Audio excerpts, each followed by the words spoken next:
15ാമത് SKSSF സംസ്ഥാന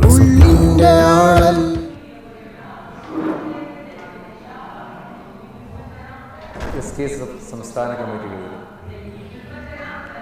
നടത്തപ്പെടുന്ന സംസ്ഥാന സർഗലയത്തിൽ 15ാമത് എഡിഷനാണ് തളിപ്പറമ്പിൽ നടന്നുകൊണ്ടിരിക്കുന്നത്. നമ്മുടെ മത്സരം ഇത്രത്തോളം ക്വാളിറ്റി ഉള്ള ഒരു മത്സരമായിട്ട് നമ്മൾ കാണുന്നതിൻ്റെ പ്രധാനപ്പെട്ട ഒരു കാരണമെന്നുള്ളത് പ്രഗത്ഭരായ വിധികർത്താക്കൾ ശാഖാതലം മുതൽ മത്സരങ്ങൾ മുതൽ സംസ്ഥാനതല മത്സരങ്ങൾ വരെ വിധി നിർണ്ണയിക്കുന്നു എന്നുള്ളതിൻ്റെ ഒരു റിസൾട്ടാണ് സ്റ്റേറ്റ് മത്സരത്തിൽ നമ്മൾ കണ്ടുകൊണ്ടിരിക്കുന്നത്. പ്രത്യേകിച്ച് സമസ്ത കേരള സുന്നി വിദ്യാർത്ഥി ഫെഡറേഷൻ്റെ സംസ്ഥാന കമ്മിറ്റി നടത്തുന്ന ജഡ്ജ്മെൻറ്റ് ശില്പശാലയോടുകൂടി നല്ല ട്രെയിനിങ് കൊടുത്തിട്ടാണ് ഇവരിത് ഇരുത്തുന്നത്. ആരെങ്കിലും പോയി പിടിച്ചുകൊണ്ട് ഇരുത്തി ജഡ്ജ്മെൻറ്റ് ചെയ്യുന്ന സിസ്റ്റം മാറ്റിയിട്ട് അവർക്കുള്ള ട്രെയിനിങ് കൊടുത്തവരോ അങ്ങനെയുള്ള ക്ലാസ്സുകൾ സ്ഥിരമായിട്ട് ക്ലാസ് എടുത്തവർ, ജഡ്ജ്മെൻറ്റ് മേഖലയിൽ വർഷങ്ങളോളം പരിചയസമ്പത്തുള്ളവർ, സ്കൂൾ കലോത്സവങ്ങൾ, ഇൻ്റർസോൺ കലോത്സവങ്ങൾ, കോളേജ് ഫെസ്റ്റുകളിലൊക്കെ ട്രെയിനിങ് മേഖലയിൽ അവർക്ക് വ്യത്യസ്ത മാപ്പിള കലകളിൽ പരിശീലനം നൽകുന്നവരാണ് എൻ്റെ മുന്നിലിരിക്കുന്ന 3 വിധികർത്താക്കൾ. ഇവർ ഇന്നലെ മുതൽ ഇന്ന് വരെ നമ്മളോടൊപ്പം ഉണ്ട്. സംസ്ഥാന സർഗലത്തിലെ ജഡ്ജ്മെൻറ്റ് പാനലിലുള്ള 3 ആൾക്കാരാണ്. ഒന്ന് ഇവിടെ മൊയ്നു മാസ്റ്റർ കൊടുവള്ളി, അതുപോലെ തന്നെ ബഷീർ മാസ്റ്റർ കിച്ചേരി, ദാവൂദ് സാർ കടാച്ചിറ. 3 പേരാണ്. 3 പേർക്കും സ്വാഗതം ചെയ്യാം. നമ്മൾ കുറേ മത്സരങ്ങളിൽ പങ്കെടുക്കുന്നവരാണ് നിങ്ങളൊക്കെ 3 പേര്. ഈ മത്സരങ്ങളിൽ നിന്നൊക്കെ ഇസ്ലാമിക് ആർട്സ് ഫെസ്റ്റിന് സർഗലയം ഈ ഫെസ്റ്റിലേക്ക് വരുമ്പോൾ എങ്ങനെയാണ് മറ്റു മത്സരങ്ങളിൽ നിന്ന് വ്യത്യസ്തമായിട്ട്, പ്രത്യേകിച്ച് നേരത്തെ പറഞ്ഞതിന് അടിവരയിടുന്നു, ഒരുപാട് മത്സരങ്ങളിൽ വിധി നിർണയിച്ച് പരിചയ സമ്പത്തുള്ള ആൾക്കാരാണ്. അതിനപ്പുറത്തേക്ക് ട്രെയിനിങ് മേഖലയിൽ നല്ലോണം വർക്ക് ചെയ്യുന്ന ആൾക്കാരാണ് നിങ്ങളുടെ ടീംസ്. എനിക്ക് മനസ്സിലാക്കുന്നത് സംസ്ഥാനതല മത്സരങ്ങളിലടക്കം, സ്കൂൾ കലോത്സവങ്ങളടക്കം, അല്ലെങ്കിൽ കോളേജ് ഫെസ്റ്റുകളിലടക്കം പ്രൈസിൽ വരുന്ന ടീം പരിശീലിക്കുന്നവരാണ്. അപ്പോൾ ഇങ്ങനെ അവിടെ നിന്ന് ഇവിടെ നിന്നൊക്കെ നോക്കുമ്പോൾ സർഗലയത്തെ ഇതിനെ വ്യതിരക്തമാക്കുന്നുണ്ട് എന്നുള്ളതിൻ്റെ ഒരു വിഷയം. സാർ,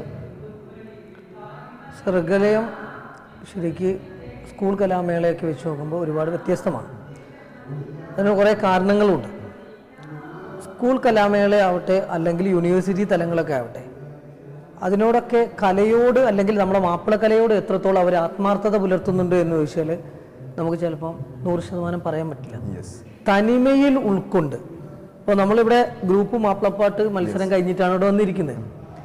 അത് പൂർവ്വസൂരികളായ കവികളുടെ പാട്ടുകൾ തന്നെ വേണമെന്ന് പറയുമ്പോൾ നിർബന്ധ ബുദ്ധി അതിൽ തന്നെ മത്സരിക്കണമെന്ന് നമ്മളെ മാനുവലിൽ വ്യക്തമായിട്ട് കൊടുക്കുകയും അത് തന്നെ അവതരിപ്പിക്കപ്പെടുകയും. ഇപ്പോൾ 16 ടീമുകൾ ഇവിടെ മത്സരിച്ചപ്പോൾ 16 ടീമും കൃത്യമായിട്ട് പൂർവ്വസൂരികളായ കവികളുടെ പാട്ടുകളാണ് ഇവിടെ ആലപിച്ചത്. മാപ്പിളപ്പാട്ടിന്റെ എല്ലാ തനിമയോടുകൂടെ രചിക്കപ്പെടുകയും അതിന്റെ ഇശലോടുകൂടെ അവതരിപ്പിക്കപ്പെടുകയും ചെയ്യേണ്ട, അതായത് അത് ഇസ്ലാമിന്റെ ഒരുപാട് ചരിത്ര സംഭവങ്ങളെയാണ് പാട്ടുകളായി എഴുതപ്പെട്ടത്. ആ എഴുതപ്പെട്ടതിനെ അതിന്റെ ഗൗരവത്തോടു കൂടെ തന്നെ അവതരിപ്പിക്കാൻ കഴിയുക എന്നുള്ളത് തന്നെയാണ്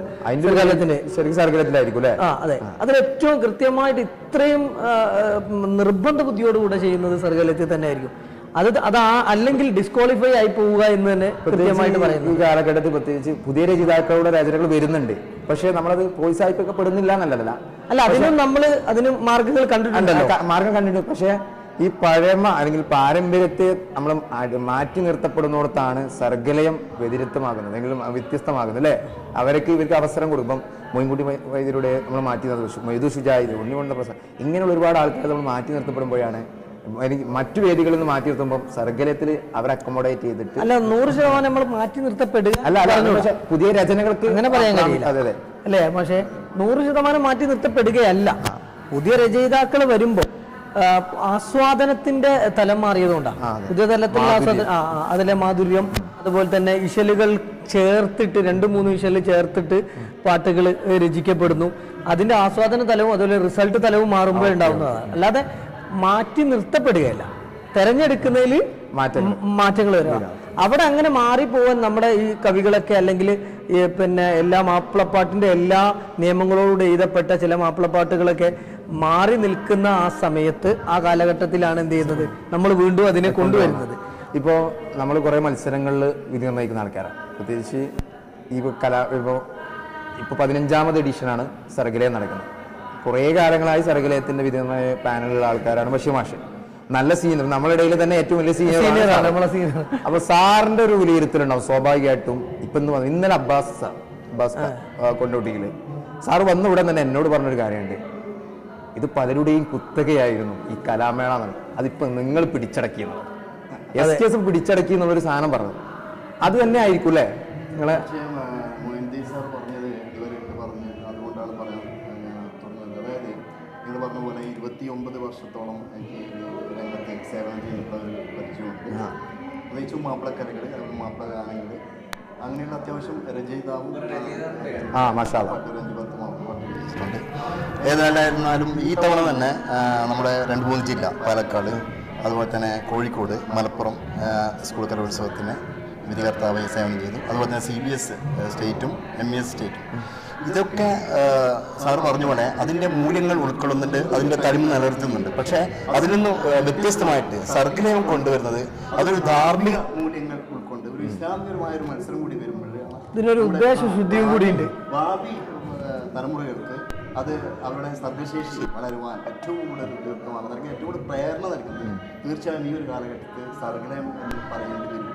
കാരണം പ്രത്യേകിച്ചും നേരത്തെ ഇവിടെ സൂചിക്കപ്പെട്ടല്ലോ മാനുവൽ തന്നെ ആ ഒരു തരത്തിലാണ് ഇവിടെ ക്രോഡീകരിക്കപ്പെട്ടത്. കാരണം മാനുവൽ പൂർവ്വസൂര്യന്മാരെ പാട്ടുകാരുടെ അതല്ലെങ്കിൽ രചയിതാക്കളെ അവിടെ അംഗീകരിക്കണം എന്നുള്ളത് കൊണ്ട് തന്നെയാണ് അത്തരം പാട്ടുകൾ ഇപ്പോൾ ഇന്ന് കഴിഞ്ഞ മത്സരം, അതായത് മാപ്പിളപ്പാട്ട് ഗ്രൂപ്പുകാർ പാട്ട്, അത് ഇന്ന പാട്ട് മാത്രമേ പാടുള്ളൂ എന്ന് നമ്മുടെ മാനുവൽ നിർദ്ദേശിക്കുകയാണ്. അപ്പം എന്നാൽ പുതിയ രചയിതാക്കൾക്കുള്ള അവസരം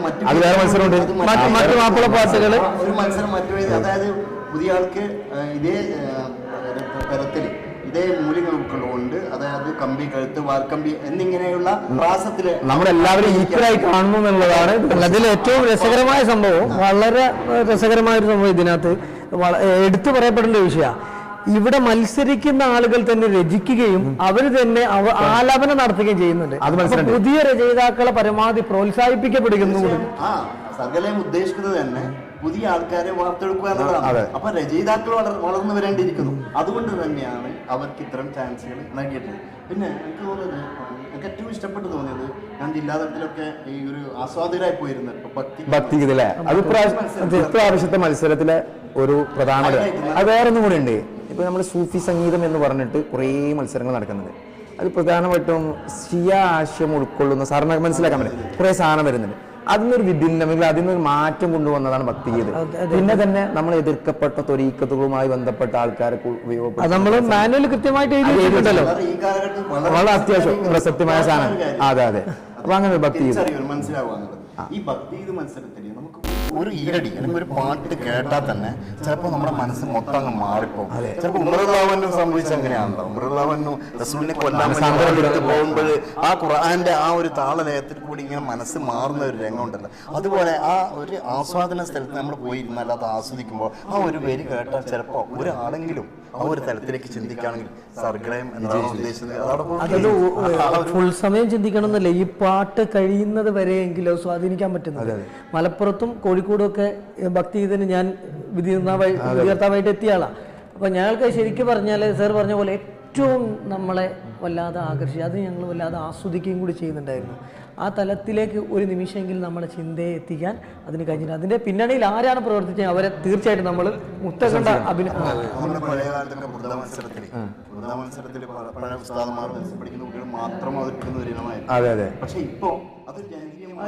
നമ്മുടെ ജനറൽ വിഭാഗത്തിലെ കുട്ടികൾ എത്ര മനോഹരമായിട്ട് എത്ര നല്ല ഉച്ചാരണത്തോടു കൂടി വരുന്നത്.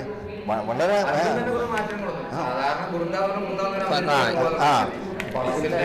ഒരു ബസ്സിന്റെ എണ്ണം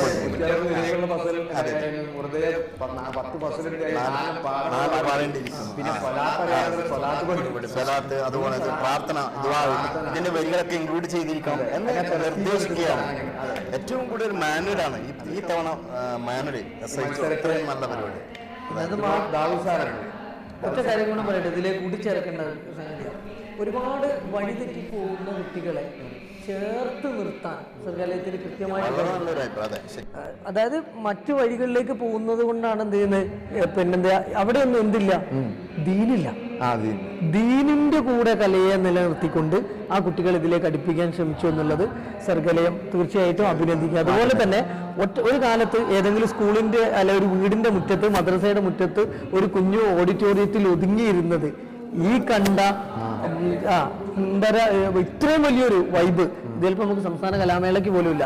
അതുപോലെ നമ്മളെ ജഡ്ജ്മെന്റ് സ്കോർ ഷീറ്റ് എത്ര കാലമായിട്ട് നമ്മൾ പേപ്പറിൽ എഴുതിക്കൊണ്ടിരിക്കുക, ഇന്നത് ഡിജിറ്റലാക്കി മാറ്റി എന്നുള്ളത് പിന്നെ സർവകലാശാല സമിതിയെ തീർച്ചയായിട്ടും നമ്മൾ ജഡ്ജസ് നമ്മൾ നേരിട്ട് അവിടെ എന്തില്ല എടുത്തില്ല, വേറല്ല അതിനും പിന്നെ ഒരു പരാതിക്ക് വകുപ്പില്ല എന്നുള്ളതാ.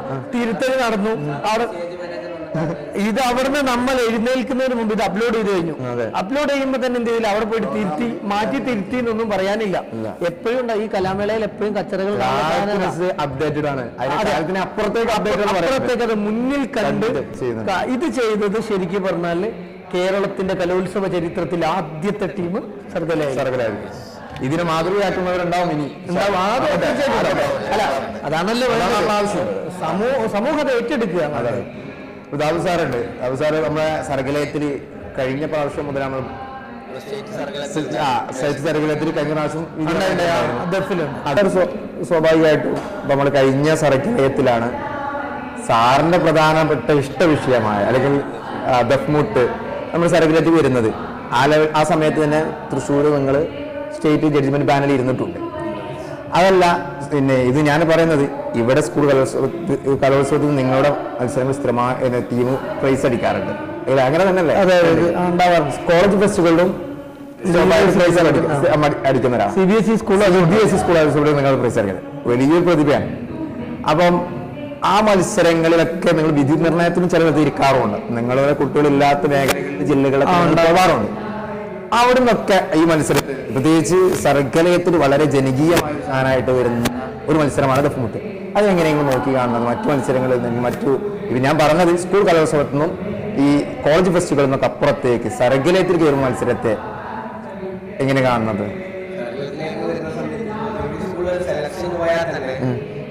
സെലക്ഷൻ വന്ന കുട്ടികൾ തന്നെ പറയുന്നത് നമ്മൾ സർവകലാശാലയിൽ ദഫ് കളിച്ചതാണ്. നമുക്ക് ഇപ്പൊ സെലക്ഷൻ ഇപ്പം വളരെ എളുപ്പമായിട്ടുണ്ട്, കോളേജിലായിക്കോട്ടെ സ്കൂളിലായിക്കോട്ടെ. അപ്പോൾ അത് സർവകലാശാലത്തിന് ഒരു വലിയ പങ്കുണ്ട് അതിന് പറയാൻ. കാരണം സാധാരണ പഠിപ്പിക്കണം ഇപ്പൊ എവിടെ പോയാലും ഒന്നുകിൽ സർവകലാശാല കളിച്ചു അല്ലെങ്കിൽ ഇവിടെ മുസാബൊക്കെ കളിച്ചു അങ്ങനെ പറഞ്ഞ് നമുക്ക് സെലക്ഷൻ ഇപ്പോൾ എളുപ്പമായി. പിന്നെ ഏകദേശം എല്ലാവർക്കും പറ്റിയൊരു ധാരണ ആദ്യം ഉണ്ടായി.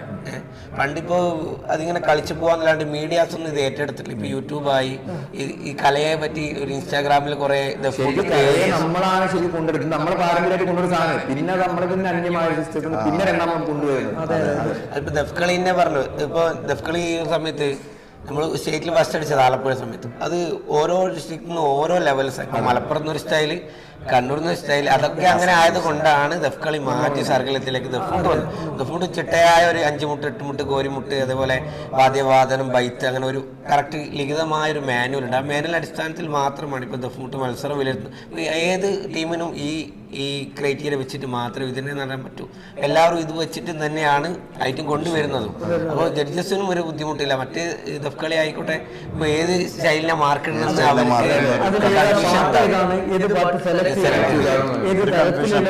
എത്ര പേര് കളിക്കണം എങ്ങനെയൊക്കെ കളിക്കാം അതൊന്നും പറ്റില്ല.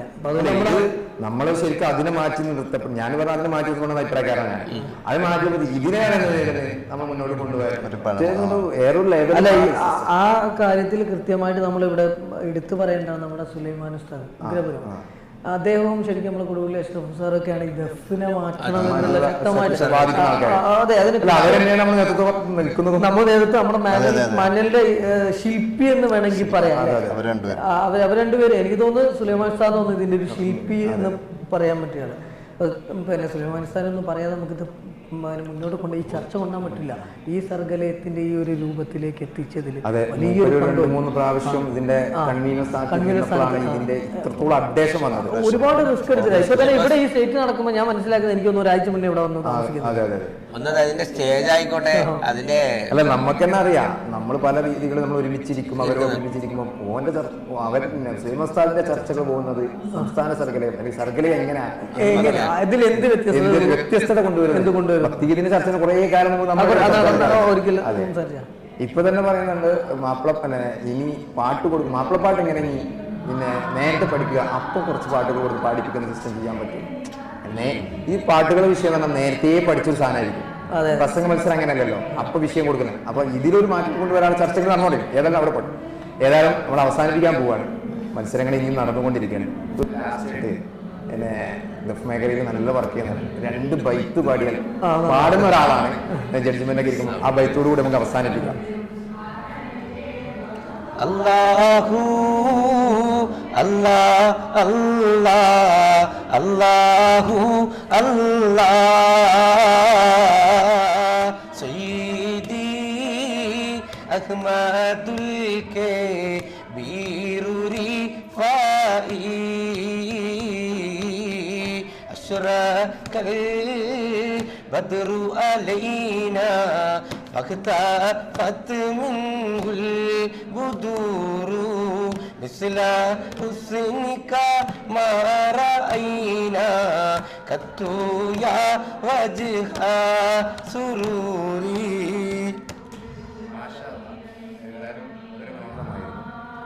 പിന്നെ നിങ്ങളോടൊക്കെ ഇടപെടലുകൾ തിരിച്ച് ഈ മേഖലയിൽ ഇത് കഴിഞ്ഞോടുകൂടി നമ്മളിതോട് അവസാനിപ്പിക്കുക എന്നുള്ളതാണ് സർഗലയം.